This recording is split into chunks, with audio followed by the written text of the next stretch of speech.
Panunumpa ng kawani ng gobyerno. Ako'y kawani ng gobyerno. Tungkulin ko ang maglingkod ng tapat at mahusay.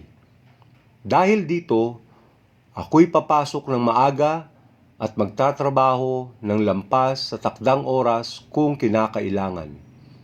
Magsisilbi ako ng magalang at mabilis sa lahat ng nangangailangan. Pangangalagaan ko ang mga gamit, kasangkapan at iba pang pag-aari ng pamahalaan. Magiging pantay at makatarungan ang pakikitungo ko sa mga lumalapit sa aming tanggapan.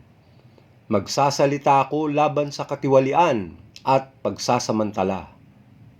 Hindi ko gagamitin ang aking panunukulan sa sarili kong kapakanan.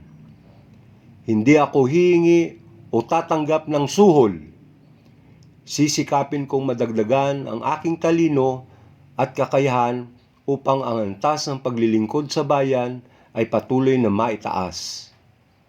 Sapagkat ako'y isang kawani ng gobyerno at tungkulin ko ang maglingkod ng tapat at mahusay sa bayan ko, at sa panahong ito, ako at aking mga kapwa kawani ay kailangan tungo sa isang maunlad, masagana at mapayapang Pilipinas.